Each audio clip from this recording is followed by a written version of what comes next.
ভাল নহয় অৱস্থা, কোনোমতে গাড়ী পাৰ কৰিছোঁ আৰু এনেকুৱা অৱস্থা যদি হয় মানুহৰ বহুত অসুবিধাৰ সন্মুখীন হৈ আছে এই অৱস্থাত। গতিকে চৰকাৰে অলপ চাব লাগে এই ৰাস্তাটো। হ'ব মানে পেচেঞ্জাৰ জাগাৰ পৰা আহিছিলতো, আহোঁতে মানে পানী বাঢ়িছে, যাম আৰু আগফালে সৰু গাড়ী গৈ আছিলোঁ, অলপ গৈ আছিলোঁ, সেইটো মানে ইয়াৰ কাৰণে পানী সোমাই গ'ল। তাৰপৰা ষ্টাৰ্টটো বন্ধ হৈ গ'ল, ষ্টাৰ্টে নলোৱা হ'ল, সেইটোতে খাৰাপ হৈ দেখি আছে। কিমান দিনৰ পৰা এই পানী সমস্যা ইয়াত আছে?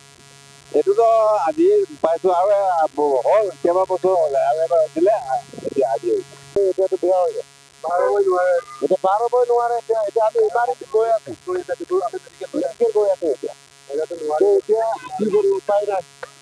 এতিয়া আমি চৰকাৰকে এতিয়া অনুৰোধ কৰিছোঁ, মানে যাতে এইটো পানীটোক আমাক কিবা কৰি দিলে ভাল আছিলে বুলি। কি ক'ম বাৰু, চিষ্টেমটো এনেকৈ প্ৰত্যেক বছৰ এনেকৈ হৈ থাকে আৰু সেইটো বছৰীয়াই বস্তু, চৰকাৰে একো ধ্যান নিদিয়ে। আমাৰ কিমান বছৰ এনেকৈ হৈ থাকে। হয়, পানীটো ক'ৰ পৰা হৈছে? এইটো পাহাৰৰ ওপৰৰ পৰা আহিছে, পাহাৰৰ পৰা। এই ৰাস্তাটো ক'ৰ পৰা ডুবিছে? এইটো সেই ভালেমান হ'ল, কমচে কম 100 মিটাৰমান আছে নেকি। কি ক'বা আৰু, এনেকৈ অৱস্থা আগৰ পৰা হৈয়ে আছে, আজিলৈকে সমাধান কৰা নাই আমি। যেনেকৈ চলি আছোঁ আৰু এই বাচ্ছা কণ্টেক লৈ। প্ৰশাসনৰ প্ৰতি কিবা আহ্বান জনাব নেকি? প্ৰশাসনক কি ক'ম, দাদা নহ'ব।